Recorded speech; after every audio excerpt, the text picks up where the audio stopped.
খবর পড়ছি দেবব্রত মণ্ডল। প্রথমে বিশেষ খবর। প্রধানমন্ত্রী নরেন্দ্র মোদী বলেছেন, মিশন লাইফ, এক পেড় মাকে নাম এবং অমৃত সরোবরের মতো উদ্যোগগুলি ভবিষ্যৎ প্রজন্মের জন্য সম্পদ রক্ষার প্রয়োজনীয়তাকে উৎসাহ দেয়। প্রধানমন্ত্রী লোহড়ী, মকর সংক্রান্তি, মাঘ বিহু এবং পোঙ্গল উৎসবে দেশবাসীকে শুভেচ্ছা জানিয়েছেন।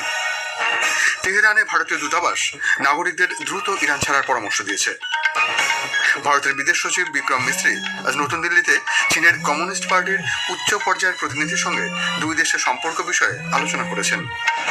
থাইল্যান্ডে এক ট্রেন দুর্ঘটনায় অন্তত 29 জনের মৃত্যু, আহত 65-রও বেশি। রাজকোটে সিরিজের দ্বিতীয় একদিনের ক্রিকেট ম্যাচে ভারত নিউজিল্যান্ডের সামনে জয়ের জন্য 285 রানের লক্ষ্যমাত্রা রেখেছে।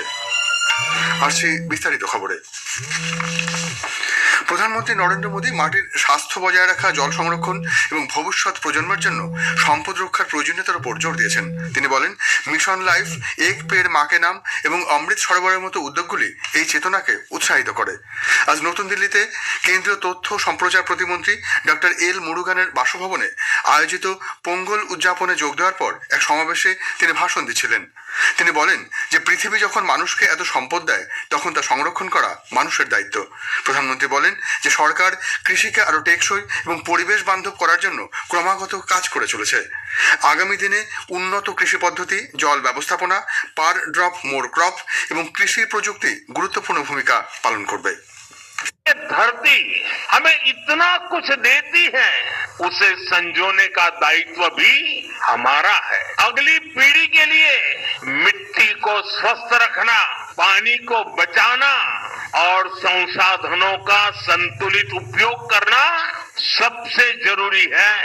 मिशन लाइफ, एक पेड़ मां के नाम, अमृत सरोवर जैसे हमारा अभियान इसी भावना को आगे बढ़ाते हैं। প্রধানমন্ত্রী বলেন, কৃষকরা দেশ গঠনের শক্তিশালী অংশীদার এবং তাদের প্রচেষ্টা আত্মনির্ভর ভারত অভিযানকে ব্যাপকভাবে শক্তিশালী করেছে। কেন্দ্র কৃষকদের ক্ষমতায়নের জন্য প্রতিশ্রুতিবদ্ধ এবং সরকার সেই লক্ষ্যে অক্লান্ত পরিশ্রম করছে। हमारे किसान राष्ट्र निर्माण के मजबूत साथी है।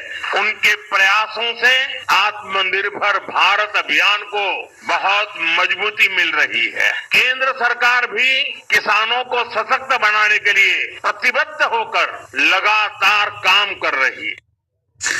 প্রধানমন্ত্রী বলেন, পোঙ্গল প্রকৃতি, পরিবার এবং সমাজের সাথে ভারসাম্য তৈরির পথ দেখায়। পোঙ্গল প্রাণবন্ত তামিল সংস্কৃতি এবং প্রকৃতির সাথে বন্ধন উদযাপন করে। পোঙ্গল এখন একটি বিশ্বব্যাপী উৎসবে পরিণত হয়েছে এবং এটি দেশের কৃষকদের কঠোর পরিশ্রমকেই উদযাপন করে। এটি ভূমি এবং সূর্যের প্রতি কৃতজ্ঞতা প্রকাশের একটি উপলক্ষ।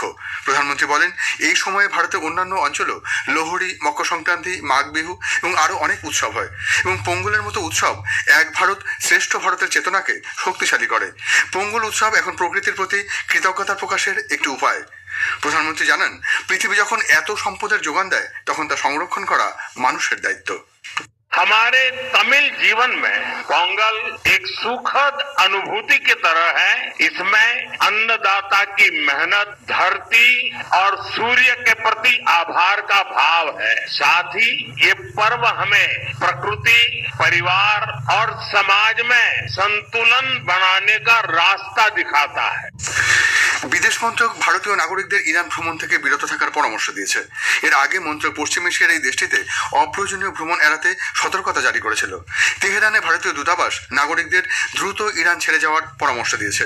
বাণিজ্যিক উড়ান সহ যে কোনো পরিবহন ব্যবস্থায় নাগরিকদের ইরান ছেড়ে যাওয়ার জন্য বলা হয়েছে। দূতাবাস জরুরি যোগাযোগের জন্য হেল্পলাইন নম্বর প্রকাশ করেছে।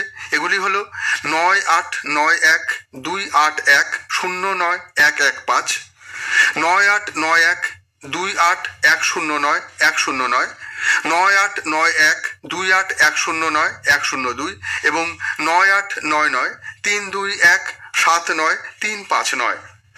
এছাড়াও kans@tehran@mea.gov.in ইমেলের মাধ্যমেও দূতাবাসের সাথে যোগাযোগ করা যেতে পারে। এদিকে ইরান প্রতিবেশী দেশগুলিকে সতর্ক করে দিয়েছে যে যদি ওয়াশিংটন ইরান আক্রমণের চেষ্টা করে তবে তারা মার্কিন ঘাঁটি আক্রমণ করবে। তেহরান এই অঞ্চলের মার্কিন মিত্রদের কাছে ইরান আক্রমণ করা থেকে ওয়াশিংটনকে বিরত রাখতে বলেছে। ইতিমধ্যেই ইরানের পররাষ্ট্রমন্ত্রী আব্বাস আরাগাচি এবং মার্কিন বিশেষ দূত স্টিভ উইটকপের মধ্যে সরাসরি যোগাযোগ স্থগিত করা হয়েছে। এদিকে 3 জন কূটনীতিককে উদ্ধৃত করে একটি সংবাদ সংস্থা জানিয়েছে যে আজ সন্ধ্যার মধ্যে কিছু মার্কিন কর্মীকে কাতারে অবস্থিত মার্কিন সামরিক বাহিনীর আল উদেইদ বিমান ঘাঁটি ছেড়ে যাওয়ার পরামর্শ দেওয়া হয়েছে। আল উদেইদ পশ্চিম এশিয়ার বৃহত্তম বিমান ঘাঁটি, যেখানে প্রায় 10,000 মার্কিন সেনা রয়েছে। প্রধানমন্ত্রী নরেন্দ্র মোদী আগামীকাল নতুন দিল্লিতে কমনওয়েলথভুক্ত দেশগুলির জাতীয় সংসদ অধ্যক্ষদের 28তম অধিবেশনের সূচনা করবেন। লোকসভার অধ্যক্ষ ওম বিড়লা এই সম্মেলনে সভাপতিত্ব করবেন। 42টি কমনওয়েলথভুক্ত দেশের 61 জন স্পিকার ও প্রিসাইডিং অফিসার এবং 4টি আধা স্বায়ত্তশাসিত সংসদের প্রতিনিধিরা এতে অংশ নেবেন। সম্মেলনে সমসাময়িক নানা সংসদীয় বিষয় নিয়ে বিস্তারিত আলোচনা হবে।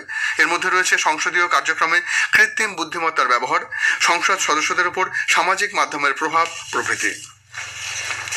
আজকের প্রসঙ্গ অনুষ্ঠানে আজ শুনবেন বিশেষ আলোচনা বিশ্বের চোখে ভারত।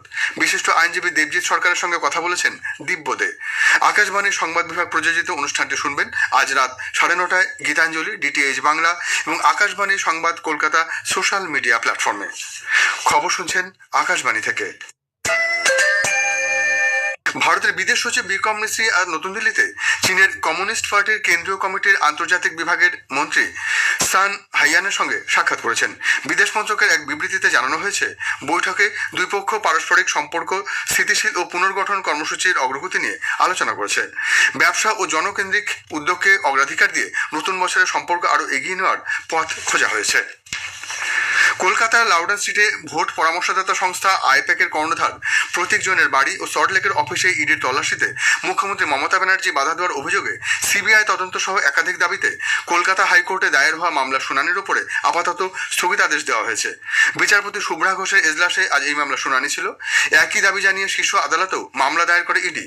ইডির আইনজীবীর আর্জিতে কলকাতা হাইকোর্ট এই আবেদনের শুনানির ওপর স্থগিতাদেশ দিয়ে বিচারপতি ঘোষ জানান, সুপ্রিম কোর্টে যতদিন না মামলার শুনানি হচ্ছে ততদিন কলকাতা হাইকোর্টে এই শুনানি মুলতবি থাকবে। অন্যদিকে এই তল্লাশির ঘটনায় কলকাতা হাইকোর্টে তৃণমূল কংগ্রেসের দায়ের করা মামলাও খারিজ করে দিয়েছেন বিচারপতি শুভ্রা ঘোষ। দুপক্ষের সওয়াল জবাব শোনার পরে বিচারপতি ঘোষ তৃণমূল কংগ্রেসের মামলা খারিজ করে দেন। ভারতীয় নৌবাহিনীর নৌজাহাজ আইএনএস ভি কৌন্দিনিয়া গুজরাট থেকে প্রথম যাত্রা শেষ করে মাস্কাটের সুলতান কাবুস বন্দরে পৌঁছেছে। প্রাচীন কৌশল ব্যবহার করে নির্মিত 5ম শতাব্দীর ভারতীয় জাহাজের পুনর্নির্মাণ করা এই জাহাজটি গত বছরের 29শে ডিসেম্বর পোরবন্দর থেকে যাত্রা করেছিল। ভারত এবং ওমানের অভিন্ন সামুদ্রিক ঐতিহ্যের প্রতীক হিসেবে এই যাত্রার আয়োজন করা হয়েছে। প্রধানমন্ত্রী নরেন্দ্র মোদীর মাস্কাট সফরের সময় এই যাত্রার কথা তুলে ধরেন। উভয় দেশই সামুদ্রিক ঐতিহ্য সংগ্রহালয় নিয়ে একটি সমঝোতাপত্রকে স্বাগত জানিয়েছে। যৌথ প্রদর্শনী এবং গবেষণার মাধ্যমে সহযোগিতা সক্ষম করবে। থাইল্যান্ডে এক ট্রেন দুর্ঘটনায় মৃতের সংখ্যা বেড়ে হয়েছে 29। 65 জনেরও বেশি আহত। রাজধানী ব্যাংকক থেকে প্রায় 230 কিলোমিটার দূরে রাচাসীমা প্রদেশের সিখিও জেলায় এই দুর্ঘটনা ঘটে। ব্যাংকক থেকে দেশের উত্তর পূর্বাঞ্চলে উবন রাচাথানি প্রদেশের দিকে যাওয়ার পথে ট্রেনের একটি কোচের ওপর নির্মাণ কাজে ব্যবহৃত একটি ক্রেন ভেঙে পড়ে। থাইল্যান্ডের পরিবহন মন্ত্রী ফিফাত রাচাকিত প্রাকরণ বলেছেন, দুর্ঘটনার সময় ট্রেনে প্রায় 195 জন যাত্রী ছিলেন। রাজকোটে সিরিজের দ্বিতীয় একদিনের ক্রিকেট ম্যাচে ভারত নিউজিল্যান্ডের সামনে জয়ের জন্য 285 রানের লক্ষ্যমাত্রা রেখেছে। নিউজিল্যান্ড টসে জিতে ভারতকে ব্যাট করতে পাঠিয়েছে। ভারত 50 ওভারে 7 উইকেটে 284 রান করেছে। কেএল রাহুল 112 রানে অপরাজিত থাকেন। অধিনায়ক শুভমান গিল 56 রান করেছেন। রাহুল এদিন একদিনের ক্রিকেট ক্যারিয়ারের 8ম শতরান করেছেন। নিউজিল্যান্ডের হয়ে ক্রিস্টিয়ান ক্লার্ক 3 উইকেট নিয়েছেন। শেষ পাওয়া খবরে জানা গেছে, নিউজিল্যান্ড 26 ওভার 5 বলে 2 উইকেটে 125 রান করেছে। পুরুষদের অনূর্ধ্ব 19 ক্রিকেট বিশ্বকাপ আগামীকাল শুরু হচ্ছে। এবারের আয়োজক দেশ জিম্বাবুয়ে ও নামিবিয়া। আগামীকাল উদ্বোধনী ম্যাচে ভারত মার্কিন যুক্তরাষ্ট্রের মুখোমুখি হবে। বুলওয়ারে কুইন্স স্পোর্টস ক্লাবে খেলা শুরু হবে ভারতীয় সময় দুপুর 1টায়। ইন্ডিয়া ওপেন ব্যাডমিন্টন প্রতিযোগিতায় বিশ্বের প্রাক্তন 1 নম্বর খেলোয়াড় কিদাম্বি শ্রীকান্ত স্বদেশীয় তরুণ মানেপল্লীকে হারিয়ে দিয়েছেন। খেলার ফল 15-21, 21-6 এবং 21-19। শেষ করার আগে বিশেষ খবর আরেকবার।